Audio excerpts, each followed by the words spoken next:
Hello সবাইকে, আমার নতুন একটি ব্লগে আপনাদের সবাইকে স্বাগতম। আজ আপনাদের সাথে একটি ছোট্ট গল্প শেয়ার করব। একবার এক রাজা চোখ নিয়ে খুব সমস্যায় পড়েছিলেন। রাজা অনেক জায়গায় চেষ্টা করেও কোনোভাবেই চোখ ভালো করতে পারছিলেন না। বহুদিন পর রাজা সন্ধান পেলেন এক সন্ন্যাসীর।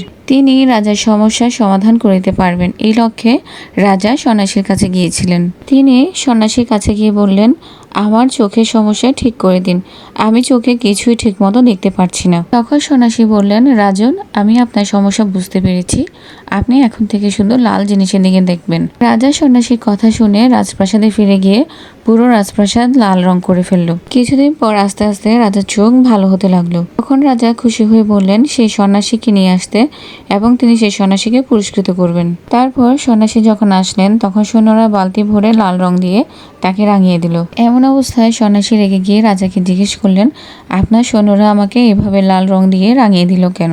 তখন রাজা বললেন, আপনিই তো বলেছিলেন আমাকে সবকিছু লাল রঙের দেখতে, তাই তো আপনাকে লাল রঙে রাঙিয়ে দেওয়া হলো, নয়তো আমি দেখতেই পেতাম না। তখন সন্ন্যাসী বললেন, আপনি তো একটি লাল রঙের চশমা পরে নিলেই পারতেন।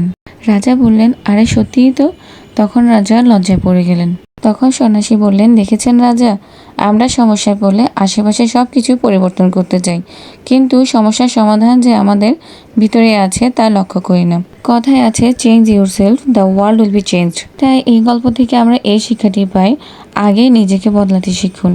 নিজের সমস্যার সমাধানগুলো আমরা চাইলে নিজেরা সমাধান করে এনে প্রতিকার করতে পারি। ব্লগটি যদি ভালো লেগে থাকে অবশ্যই লাইক, কমেন্ট এবং শেয়ার করবেন। ধন্যবাদ।